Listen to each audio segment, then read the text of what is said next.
அனைவருக்கும் வணக்கம். பிடி பிஆர்டி 2024 சிவி லிஸ்ட் வெளியிடப்பட்ட பாடங்களுக்கான கால் லெட்டர் இப்போ எனேபிள் பண்ணிட்டாங்க. நீங்கள் எல்லா மேஜருக்குமே நீங்கள் டிஆர்பி இணையதளத்திலே நம்ம பிரிண்ட் அவுட் எடுத்துக்கலாம். இப்போ நம்ம லைவாகவே காமிக்கிறோம் பாருங்க. டிஆர்பி வெப்சைட் நீங்கள் மொபைல்லையோ இல்லை சிஸ்டம்லேயோ நம்ம டிஆர்பி வெப்சைட் ஓப்பன் பண்ணிக்கலாம்.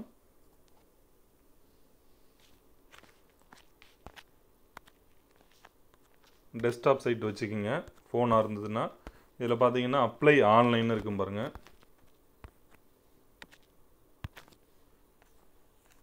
நம்மளுக்கு லெஃப்ட் சைடு கார்னரில் இருக்குது பாருங்கள். லெஃப்ட் சைடில் இருக்குது அப்ளை ஆன்லைன். அதில் நம்ம கிளிக் பண்ணிட்டோம்னா உங்களுடைய யூசர் ஐடி பாஸ்வேர்டு கொடுக்குற மாதிரி வரும். நான் ஏற்கனவே பார்த்ததால எங்களுக்கு டைரெக்டாக வருது.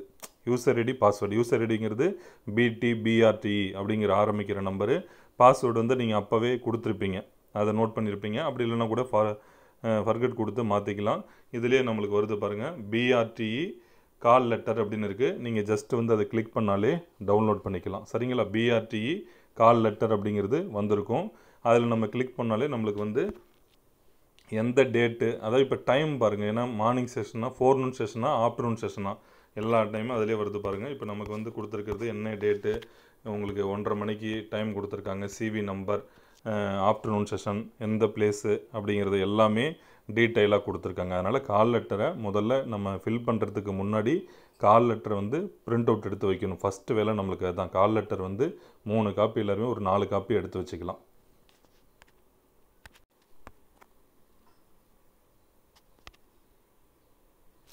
அடுத்தது நிறைய பேர் சந்தேகம் கேட்டாங்க. இந்த latest contact certificate, latest contact சர்டிஃபிகேட்டுக்கும் நம்ம ஏற்கனவே வாங்கின கேரக்டர் சர்டிஃபிகேட் ரெண்டுமே ஒரே அர்த்தம் தான். சரிங்களா?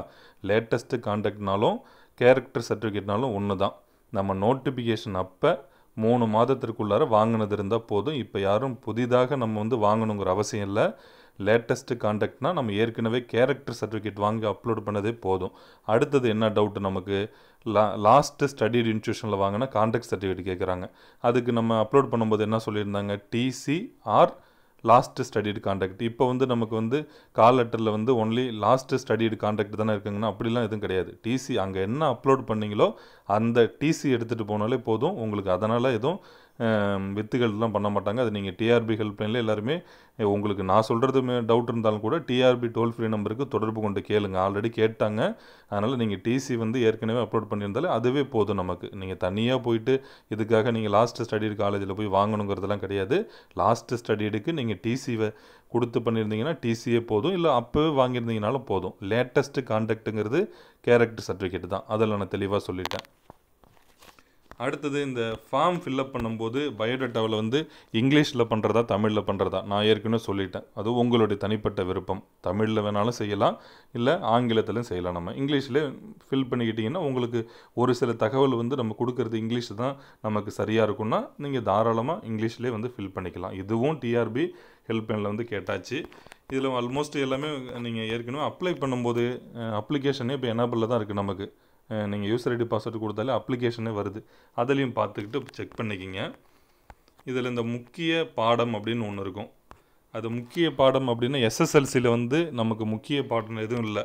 அதனால் அந்த முக்கிய பாடத்தில் ஒரு டேஷ் மட்டும் போட்டுருங்க எஸ்எஸ்எல்சியில். ஏன்னா நம்ம 10th முக்கிய பாடம் இல்லை. மேல்நிலை கல்வியில் நம்மளுக்கு என்ன குரூப் படிச்சிருப்போம். இப்போ நான் பயோமேக்ஸ் அப்படின்னா பயோமேக்ஸ், இல்லை மேக்ஸ் கம்ப்யூட்ரு, இல்லை வேறு என்ன குரூப், சி குரூப்புனாலும் ஹிஸ்ட்ரி, அந்த இதை நம்ம எழுதணும். அதான் முதன்மை பாடம்னா இப்போ பயோமேக்ஸ் அப்படின்னு எழுதிக்கிட்டால் போதும். அடுத்து இளநிலை பட்டத்தில் நீங்கள் உங்கள் மேஜர் தான் வாங்கியிருந்தீங்கன்னா என்ன வாங்கினீங்களோ, நம்ம வேதியியல்னால் வேதியியல், இயற்பியல்னால் இயற்பியல், கணிதம்னா கணிதம். இப்போ பிஎட் எல்லாருமே ஆல்மோஸ்ட் அந்த இதுக்கு தான் படிச்சிருப்பாங்க. மேக்ஸ்னால் கணிதம், இல்லை நான் சயின்ஸாக இருந்தால் உங்களுக்கு ஃபிசிக்கல் சயின்ஸு எப்படி வருதோ அந்த நாங்களும் உங்களுக்கு சர்டிஃபிகேட்டில் இருக்கும். அதை பார்த்து நம்ம பார்த்துக்கலாம் முதன்மை பாடத்தில். அவ்வளோதான். ஏன்னா இதில் நிறைய பேர் டவுட் கேட்டிருந்தாங்க. இந்த முக்கிய பாடம் நான் 10th எஸ்எஸ்எல்சியில் ஒரு கோடு போட்டுருங்க. 12th பயோமேக்ஸ்னால் அப்படி நம்ம என்ன குரூப் படித்தோமோ அதை அந்த இதை ஷார்ட்டாக எழுதிக்கிட்டால் போதும். இதனால ஒன்றும் பிரச்சனையே கிடையாது உங்களுக்கு. அதனால் இதில் ஏதாவது நம்ம சின்ன தவறு பண்ணிட்டானா அதெல்லாம் ஒன்றும் இல்லை. ஒரு டைம் ரஃபாக பென்சிலால் எழுதி பார்த்துட்டு அப்புறமேட்டு நீங்கள் ஒரிஜினல் காப்பி வந்து நம்ம எழுதிக்கலாம். சரிங்களா? ஒன்றும் பெருசாக இதெல்லாம் ஒன்றும் இல்லை. நீங்கள் அப்ளிகேஷனுமே வச்சுக்கிங்க. எல்லா டீட்டெயிலுமே கரெக்டாக ஃபில்அப் பண்ணுங்கள். அவ்வளோதான், ஆல்மோஸ்ட் எல்லாமே சொல்லிட்டேன். இந்த கான்டாக்ட் சர்டிஃபிகேட்டுக்கெல்லாம் இன்னும் டவுட்டே வேணாம் உங்களுக்கு. வேறு எதனாலும் முடிந்த அளவுக்கு சொல்லுங்கள். நான் வந்து கமெண்ட் படித்து பார்த்துட்டு நான் அடுத்த வீடியோவில் டீட்டெயிலாக சொல்கிறேன். அனைவருக்கும் நன்றி.